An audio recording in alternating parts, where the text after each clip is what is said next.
A Louisville couple has renewed hope today after U.S. senators called for their son's safe return home.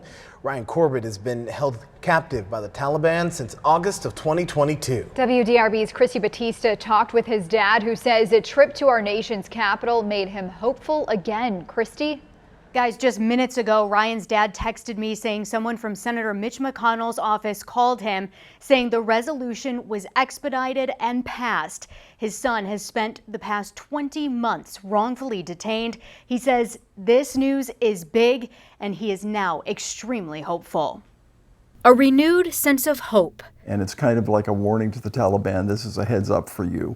This has to end. Drew Corbett's son has been wrongfully detained by the Taliban for 20 months now. More than 600 days in a dark, cold cell without proper food. Drew just returned from a trip to Washington, D.C., calling on lawmakers to bring Ryan home. Ryan was held captive after returning to Afghanistan to help Afghans start their own businesses. And it was kind of shocking, to be honest with you, to hear Ryan Corbett's name on the floor of the Senate. It's Ryan Corbett. Senate leaders Mitch McConnell and Chuck Schumer introduced a resolution calling for his release. Senators on both sides of the aisle are on the same side when it comes to Ryan Corbett. It reaffirms America's commitments to freeing Ryan and raising the international stakes of the Taliban's wrongful detention of American citizens.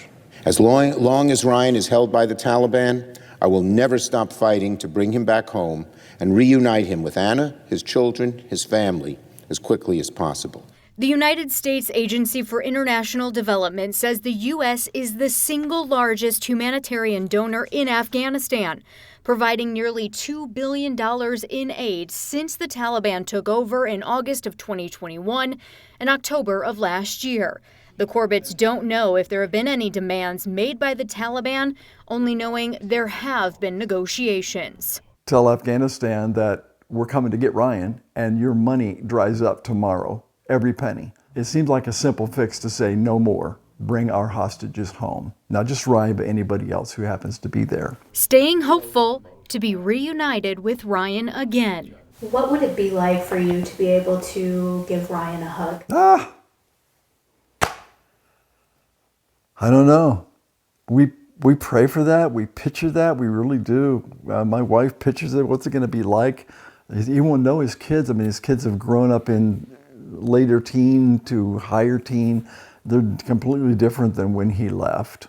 And they need him. They just really need him bad. Now the family continues to urge people to reach out to Congress to get him back home. With photojournalist Chad Cantliner, Christy Batista, WDRB News.